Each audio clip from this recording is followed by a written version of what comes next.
बहू, तुमने बुरा तो नहीं माना? मम्मी जी, चलिए खाना तैयार है। विभा ने अपनी सास से कहा, जो पिछले महीने ही गांव से यहाँ आई है। यह क्या बनाया है? यह वेजिटेबल पुलाव है। इसमें सारी सब्जियां डाली हैं जो कि बहुत पौष्टिक होती हैं। आपकी सेहत के लिए बहुत अच्छा है। विभा उत्साह से बोली। एक चम्मच खाने के बाद ही सास बोली, कितना तीखा है, मुझसे तो खाया ही नहीं जा रहा है। आप इसमें दही डाल लीजिए ना। यह पड़ी है दही। दही डालने के बाद सास ने पुलाव खा तो लिया, लेकिन उनके चेहरे से स्पष्ट नजर आ रहा था कि उन्हें पुलाव पसंद नहीं आया। विभा की सास गांव में बड़े बेटे के साथ रहती हैं। काफी साल पहले ससुर जी का देहांत हो गया था। विभा के पति अजय बड़ी कंपनी में काम करते हैं, इसीलिए उन्हें शहर में रहना पड़ा।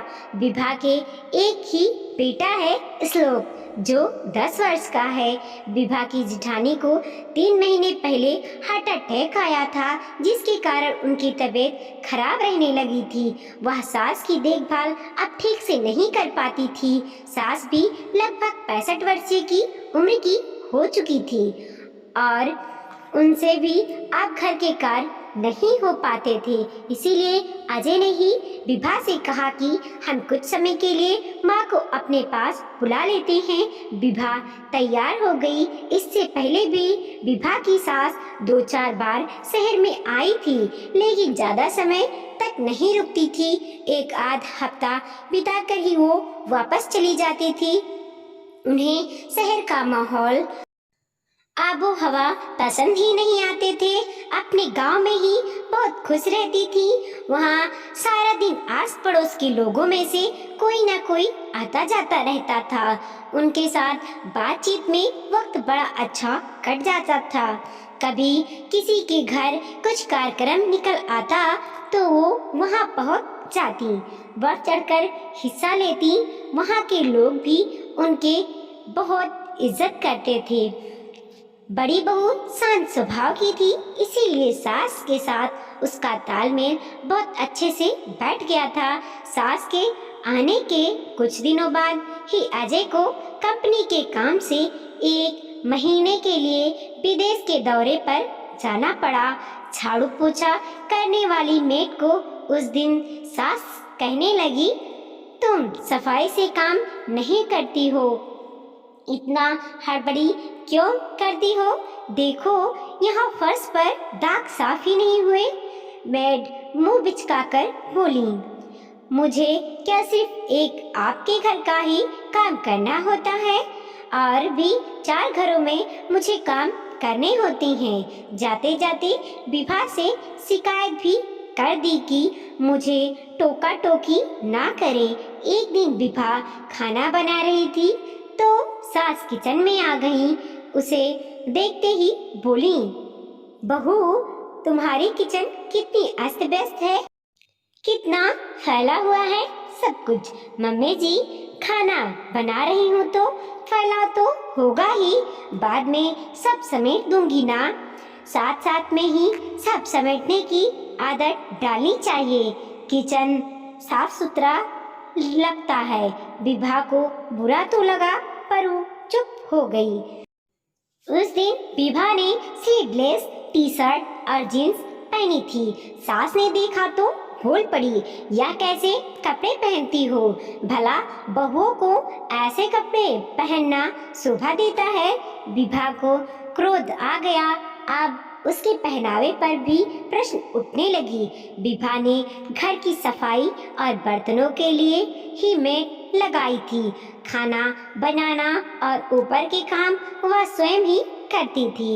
इसके साथ ही इस लोग को पढ़ाना और पार्ट टाइम ऑनलाइन जॉब भी करती थी। Salwar suit, T shirt, capri या टी शर्ट, जीन्स आदि पहनावे में भी वह बड़ा कंफर्टेबल महसूस करती थी। बड़े शहरों में तो यह सब आम बात है। गांव से आई हुई सास को यह सब नागवारा गुजरता। उसे हर कार में कुछ न कुछ कमी या दोष नजर आता, जिसे वह झट से बोलकर जाहिर कर देती। इससे विभा आहत हो उठी थी। अजय को फोन पर यह सब वह नहीं बताना चाहती थी, कहीं वह परेशान न हो जाए। आखिर अपनी मम्मी को उसने सारी परेशानी बताई। मम्मी ने उसे समझाते हुए कहा, देखो बेटा, तुम्हारी सास गांव से आई हैं, उसे शहर की रीत रिवाज और दिखावे के बारे में कुछ भी नहीं पता। दूसरी बात, बुजुर्ग लोग बच्चों से प्रेम और आदर सम्मान चाहते हैं। इसके अलावा उन्हें दूसरी चीजों की ज्यादा जरूरत नहीं होती। शादी एक समझौता है। सहनशीलता और समझौते को मजबूरी नहीं समझना चाहिए, बल्कि यह तो मनुष्य की शक्तियां हैं। इसीलिए तो सहन करने को सहन शक्ति कहा जाता है। तुम थोड़ा सा धैर्य रखो, सास को थोड़ा आदर, मान और प्रेम दो, धीरे धीरे सब ठीक हो जाएगा। दूसरी बात, वह हमेशा के लिए तो तुम्हारे पास आई नहीं है, कुछ समय के बाद वह चली भी जाएंगी, तो उन्हें खुश रखना एक तरह से तुम्हारा फर्ज भी है।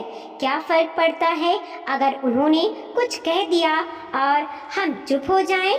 मैं भी तो गलती होने पर तुम्हें डांटती थी ना। जब माँ के कहने पर गुस्सा नहीं आता, तो सास के कहने पर क्यों गुस्सा करना? वह भी तो तुम्हारी माँ ही है ना। ऐसी बातों पर ध्यान देना और टेंशन लेना कुछ समय के लिए बंद कर दो। अगले दिन ही सास की कमर में जोरों से दर्द उठा। उसे हिला भी नहीं जा रहा था। विभा परेशान हो गई। उसने कैब बुलाई और सास को धीरे धीरे चलाकर कैब में बिठाया और डॉक्टर के पास ले गई। डॉक्टर ने बताया कि उनकी नस में दबाव आ गया है, इसीलिए कुछ दिन उन्हें बिस्तर पर ही आराम करना चाहिए। घर आकर सास विभा से बोली, तुमने कैब क्यों बुलवाई? कितना सारा पैसा खर्च हो गया, ऑटो में ही चले जाते।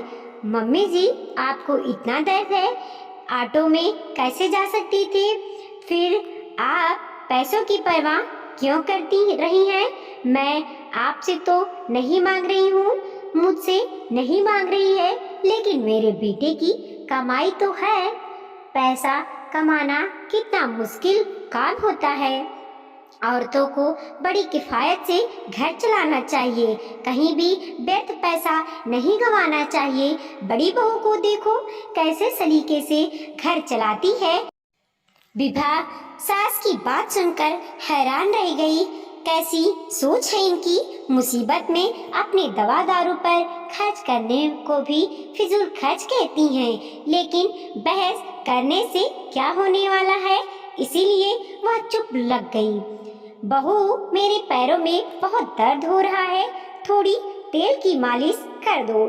सास के कहते ही विभा तेल की शीशी ले आई और उनके पैरों पर मालिश करने लगी।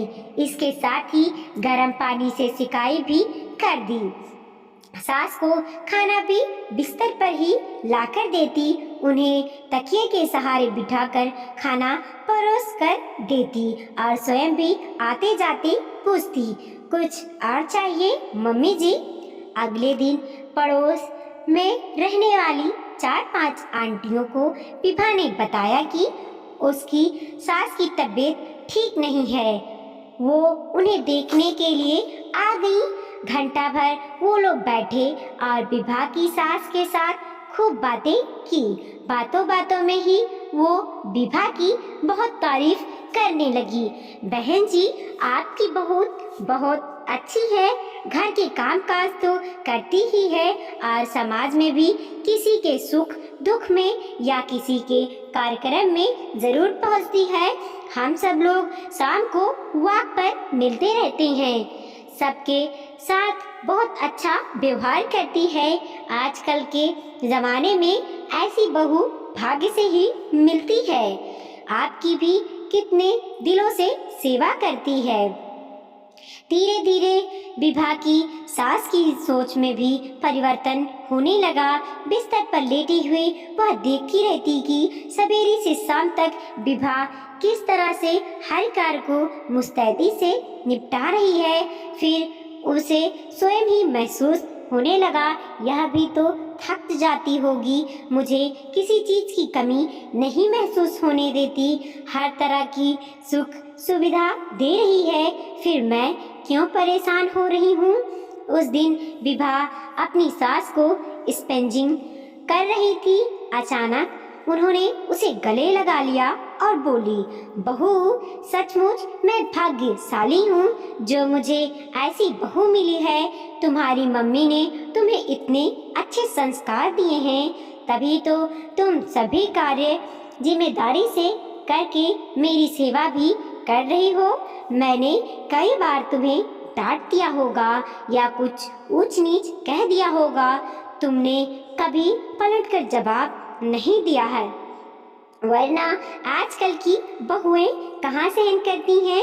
वैसे भी माँ की डांट में प्यार भी होता है, वह बुरी नीयत से कभी नहीं डांटती।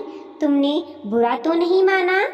मेरा आशीर्वाद सदा तुम्हारे साथ है, तुम इसी तरह खुश रहो, जिम्मेदारी से अपने कर्तव्य निभाओ और उन्नति करती रहो। खुशी से विभा की आंखें सजल हो गई थी। सचमुच अगर थोड़ी सी धैर्यता सहनशीलता रखी जाए तो सास बहू का रिश्ता कितना प्यारा होता है।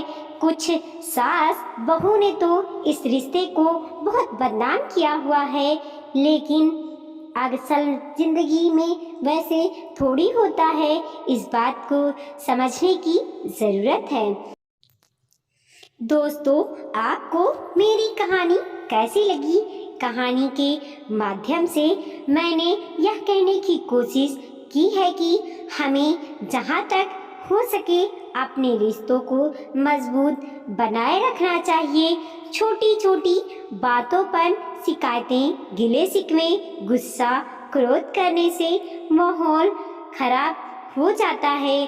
थोड़ा सा धैर्य व सहनशीलता रखने से कई बार बड़ी बड़ी मुश्किलें भी आसान हो जाती हैं। वीडियो को लाइक कीजिए, कमेंट कीजिए और अपने दोस्तों के साथ जरूर शेयर कीजिए। चैनल पे नए हैं प्लीज़ सब्सक्राइब कीजिए और देखते रहिए मोटिवेशनल स्टोरी।